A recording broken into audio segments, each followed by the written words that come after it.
اسی گفتگو کا یہ 13واں پوائنٹ ہے، 13واں اصول ہے۔ میں ہمیشہ تنہا سفر کرتا ہوں اور مجھے کوئی مرید یا طالب علم نہیں چاہیے۔ یہ بتایا جا رہا ہے ایک ایسا شخص جو خالصتاً اللہ کا ہو گیا، اسے اپنے گرد کوئی جم گھٹا نہیں چاہیے۔ جیسے اللہ یک و تنہا، ایسے ہی اس سے پیار کرنے والا، عشق کرنے والا یک و تنہا، جو اس کی یاد میں، اس کی فکر میں ڈوبا رہے اور کوئی دھیان اس کی زندگی میں نہ آئے۔ تو یہ شمس تبریز فرما رہے ہیں کہ میں ہمیشہ تنہا سفر کرتا ہوں۔ اور کیا کوئی آپ کے ساتھ شامل بھی ہے جو تنہائی کو دور کرتا ہو؟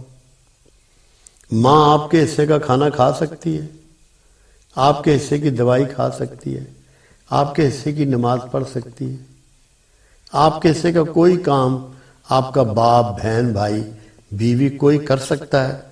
اللہ نے سفر تنہائی رکھا۔ اور پھر کیا قبر میں کوئی آپ کے ساتھ ہوگا جو آپ کو سپورٹ کرے، آپ کے حصے کے جوابات دے؟ ماں باپ، بہن، بھائی، جن سے آپ محبت کرتے ہیں، جن کے لیے آپ زندگی بتا رہے ہیں۔ سفر تو تنہا ہی رہنا ہے، تنہا آئے ہیں، تنہا جانا ہے۔ یہاں بھی تنہائی ہے۔ بے شمار آپ کے ایسے گمان ہیں، ایسے خیالات ہیں، ایسے خواب ہیں، ایسے ارادے ہیں، ایسا ادراک ہے کہ جس میں آپ نہ باپ کو شریک کرتے ہیں، نہ ماں کو، نہ بیوی کو۔ ہوتے تو آپ تنہائی ہیں۔ جتنے تنہا رہیں گے اتنی ڈیپینڈنسی کم ہو جائے گی،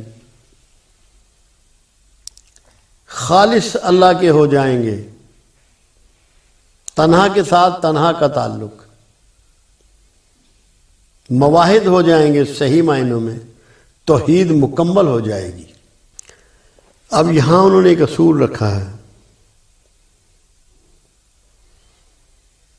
کہ ہم اپنی تنہائی جب دور کرتے ہیں تو بسا اوقات کسی مرشد یا استاد یا پیر یا راہبر کی تلاش شروع کرتے ہیں۔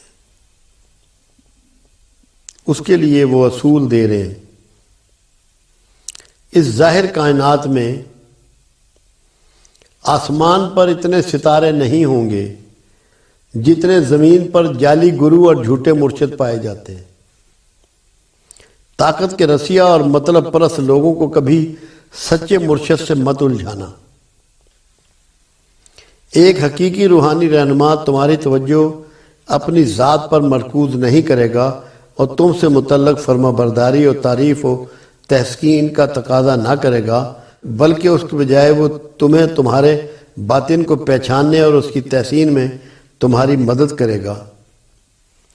سچے مرشد کسی شیشے کی طرح شفاف ہوتے ہیں، وہ نور خداوندی کو خود میں سے چھن کر گزرنے دیتے ہیں۔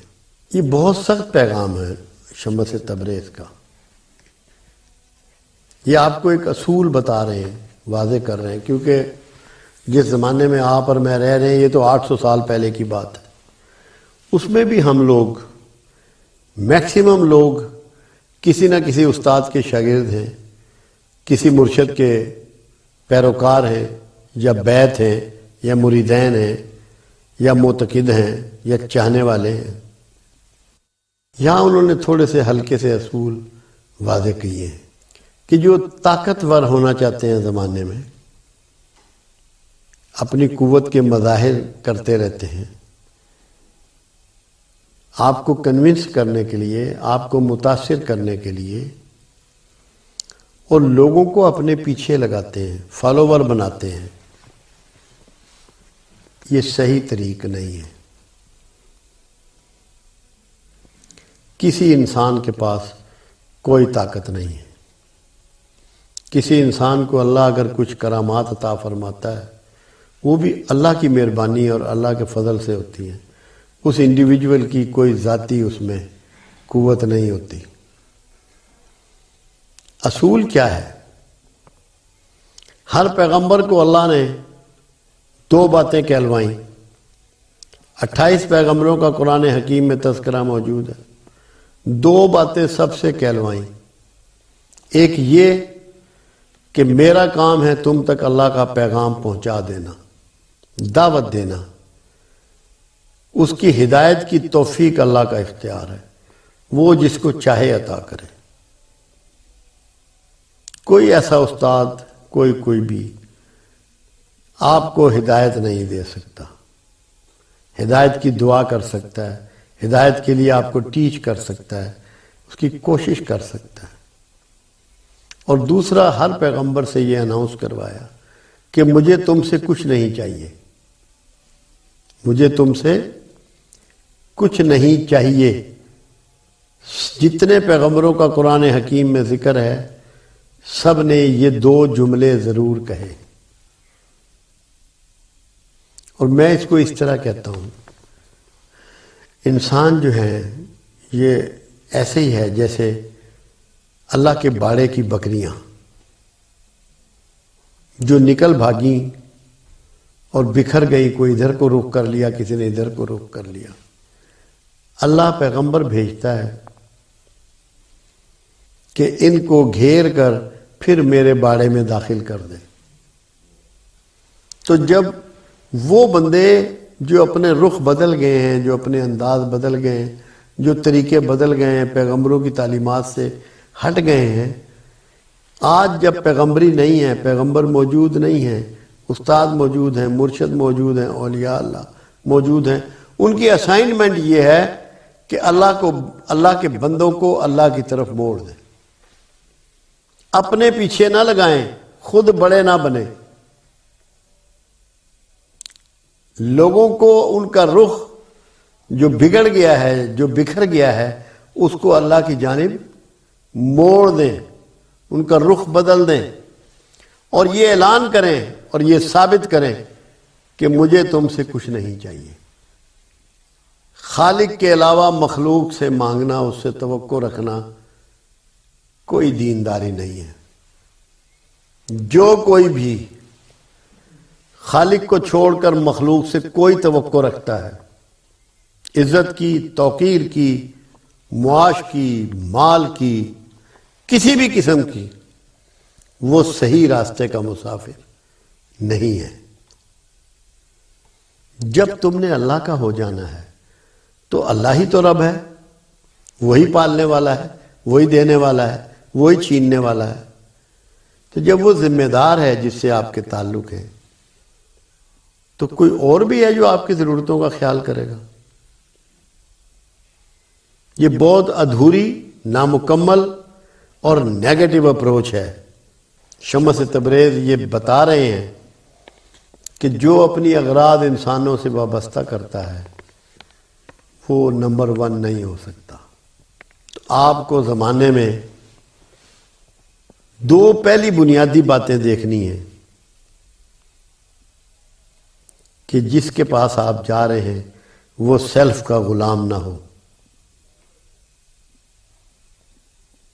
وہ یہ نہ کہتا ہو کہ میں تجھے ٹھیک کر دوں گا، وہ یہ کہے کہ میں دعا کروں گا، کوشش کروں گا کہ اللہ تجھے راہ راست کا مسافر بنا دے. کلیمنٹ نہ ہو. جہاں کلیم ہوتا ہے اس کا مطلب ہے کہ کوئی پاور اویلیبل ہے. انسانوں کو تبدیل کرنے کی پاور کا نام اللہ ہے. آپ کوشش کر سکتے ہیں اچھے بیہیویئر سے، اچھی ٹیچنگ سے، قربانی دے کر، کسی کے لیے ایثار کر کے، اس کی خدمت کر کے، مگر تبدیل پھر بھی اس کے دل کو پھیرنے والے جو ہے وہ پروردگار عالم ہے، کوئی دوسرا نہیں کر سکتا.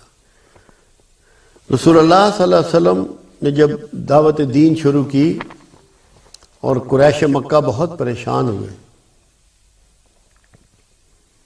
تو ولید بن مغیرہ کو انہوں نے رسول اللہ صلی اللہ علیہ وسلم کے پاس بھیجا. کہا کہ اے محمد صلی اللہ علیہ وسلم، اگر تمہیں دولت چاہیے تو ہم سب مل کے تمہیں اتنی دولت دیں گے کہ ہم میں سب سے امیر تم ہوگے،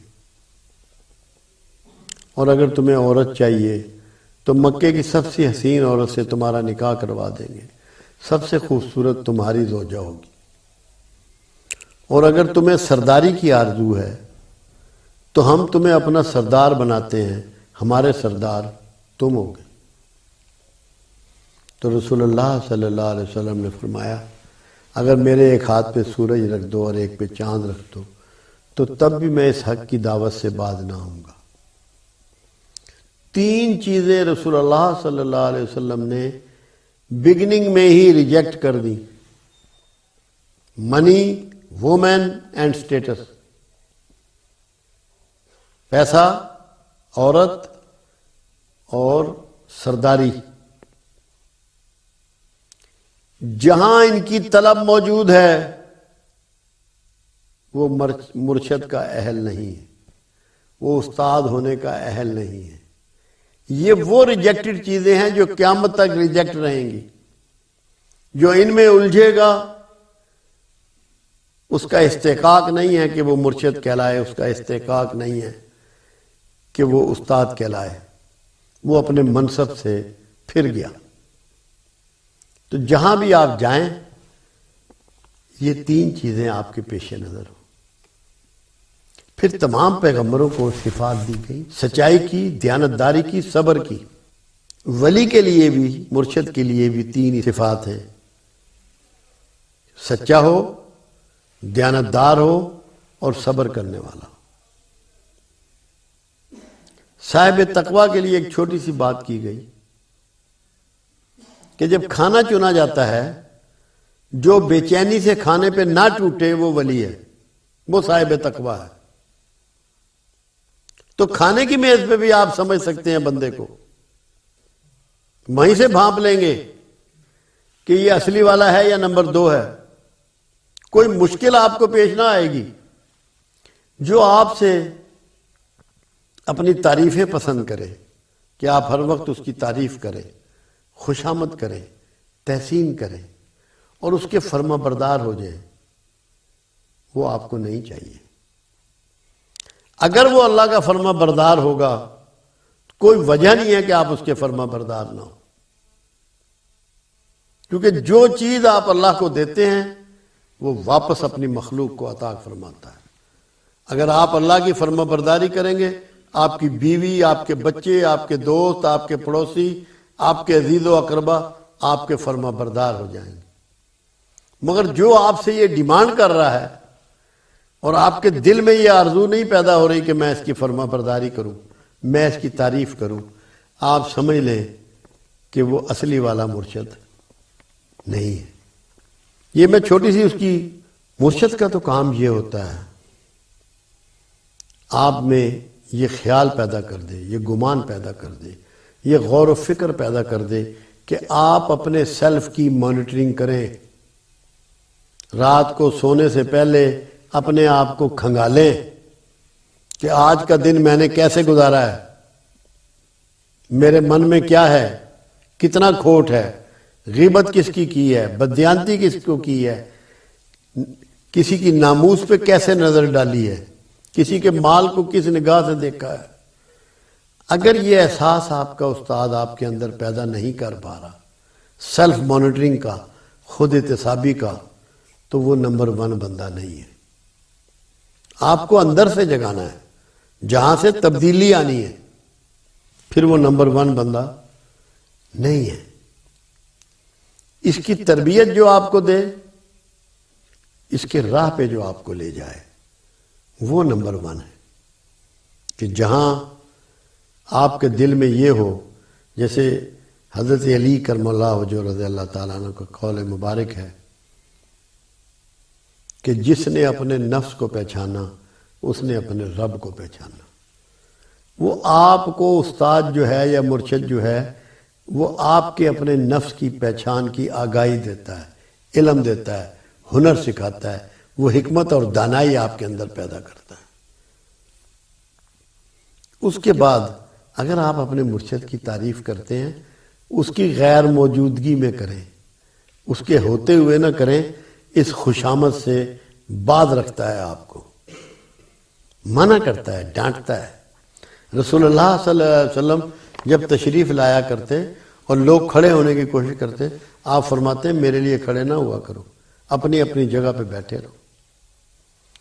تو یہاں تو ایسے ہوتا ہے کہ ہاتھ باندھ کے کھڑے ہو جاؤ، جگہ مخصوص کر دی جاتی ہے، اس کے اوپر جھالر ہوتی ہے، کوئی گاؤ تکیہ ہوتا ہے، پتہ لگتا ہے کہ یہ مرشد کی جگہ ہے۔ اللہ کے رسول صلی اللہ علیہ وسلم بیٹھنے کی کوئی جگہ تھی مخصوص؟ باہر سے آنے والا کیا یہ جانچ سکتا تھا کہ یہ کون بیٹھا ہوا ہے؟ پہچان نہیں سکتا تھا۔ جب آپ نے ہجرت فرمائی اور مدینہ نزدیک آیا، لوگ اوپر چڑھ گئے درختوں پر اور مکانوں کی چھتوں پہ، تو ابوبکر صدیق رضی اللہ تعالیٰ عنہ کو گمان گزرا کہ لوگ کہیں مجھے، وہ لمبے تھے، کہ مجھے نہ پیغمبر سمجھ لیں، تو اپنی چادر اتار کے تو آپ کے ایسے اوپر سر کے بچھائی، اس کا سایہ کیا کہ لوگوں کو فرق پتہ لگ جائے۔ اتنا بھی فرق معاشرے میں نظر نہیں آتا تھا۔ تو ہمارے لیے ساری تقلید، سارے راستے کملی والے کے راستے ہیں، کملی والے کے افکار اور کملی والے کے قول اور کملی والے کے کردار کے ساتھ گزرتے ہیں، چاہے وہ شمس تبریز ہوں یا رومی ہوں یا فرید گنج شکر ہوں یا معین الدین چشتی ہوں یا دیگر اولیاء اللہ، سب کا راستہ رسول اللہ کا راستہ، جو سچے مرشد کا راستہ، سچے استاد کا راستہ، ٹیچر کا راستہ، کیونکہ سارے پیغمبر ٹیچر ہی تو ہیں۔ ابھی جو شمس تبریز علیہ رحمہ کا میں نے 2 اصول آپ کے سامنے رکھے اور بیان کیے،